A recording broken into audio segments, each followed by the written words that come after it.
Hey, Pally. Today is November 26th, 2018, and INFocus starts right now.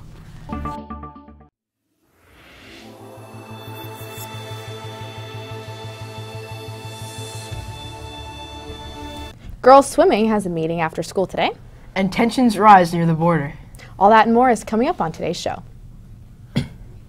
Welcome to INFocus. I'm Sarah Nash. And I'm Max Bonstetter. Well, there's not much going on around campus today. But here's what is going on in today's campus bulletin.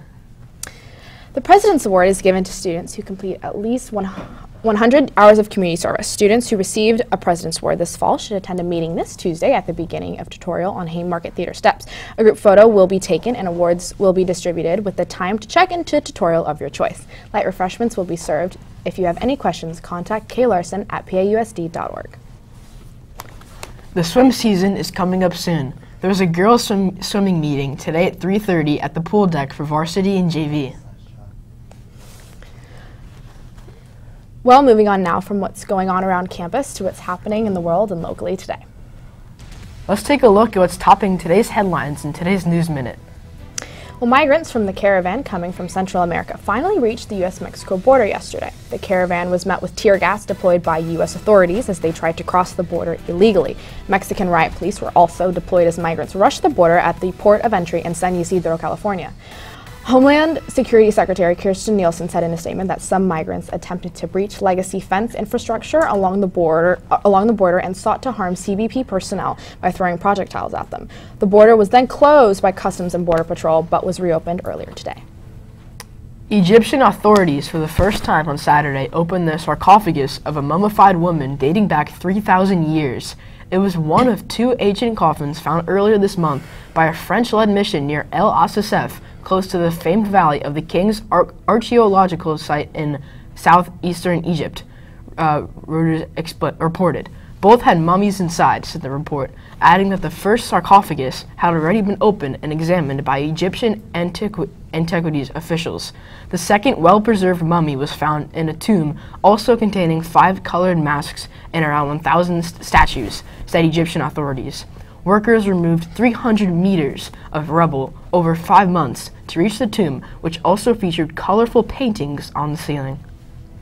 And for all you football fans out there, the New England Patriots superstar quarterback Tom Brady became the league's all-time leader in passing yards regular season and postseason combined yesterday. In terms of regular season passing yards, Brady remains 4th all-time behind Drew Brees, Peyton Manning, and Brett Favre.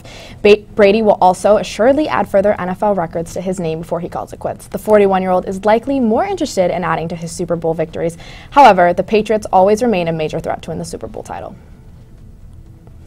Well, Max, I watched a lot of movies during break, a lot of the Bourne movies, really good, but what are some of your favorite movies? You know, I'm a big fan of Space Jam, Michael Jordan, so yeah. Nice.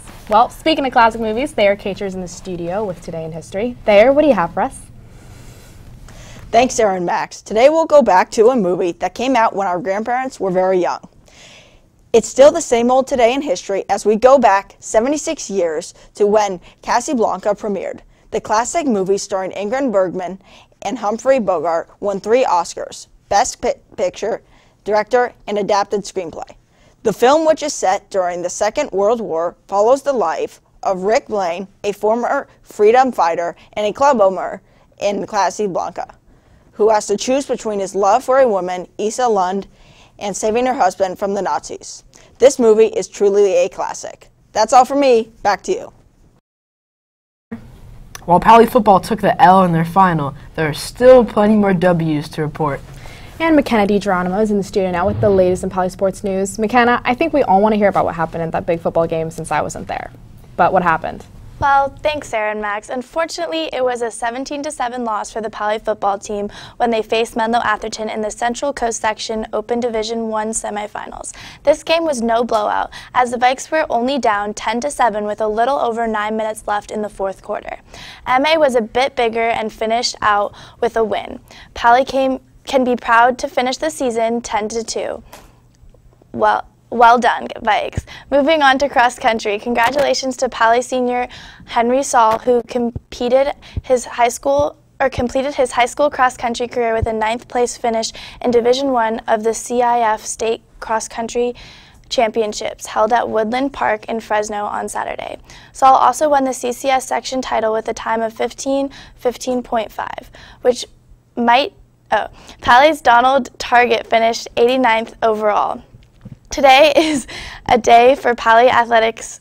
Soccer and basketball are back in action on Tuesday. And that's all for me. Back to you in the studio. Thanks for that, McKenna. Well, now that most of the smoke is gone, today's weather report should be a little bit more peaceful.